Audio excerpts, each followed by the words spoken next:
Hello, hello mga kasuki at mga guys. Sa time na to, nagdi-deliver kami ng partner ko dito sa resort ni Mayor Donji Animas.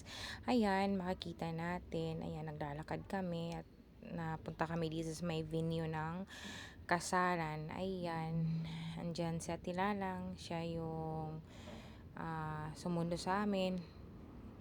Ayan, at nilagay yung cake doon kasi hinatid namin at saka nagvi-video ako para maipakita ko sa inyo ang place na to at sa yan yung model ko yan sa Tilalang.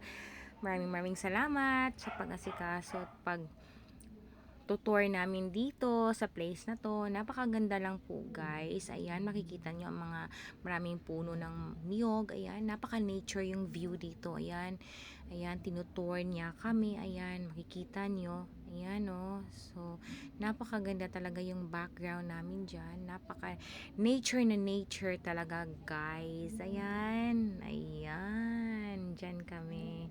Ayan, nagvi-video pa rin ako sa place na to kasi amaze lang kasi nakapunta kami dito one time, gabi na kasi yon, so hindi namin masyadong na-appreciate yung lugar kasi gabi nga iyon.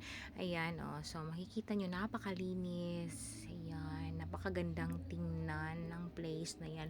Late upload nga lang ito kasi medyo busy ang peg natin. Ayan, pauwi na kami. Yan yung partner ko.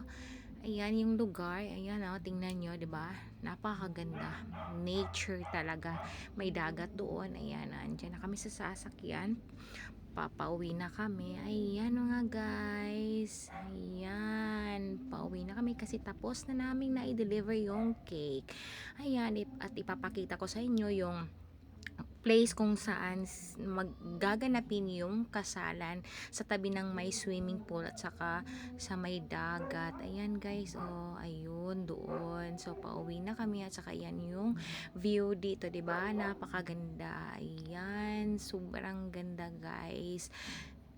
Na-appreciate ko talaga kasi mahilig ako sa nature view. Napakaganda, napakalinis. Ayan guys, so palabas na kami. Ayan, pauwi na kami. So, thanks for watching guys. Please follow for more.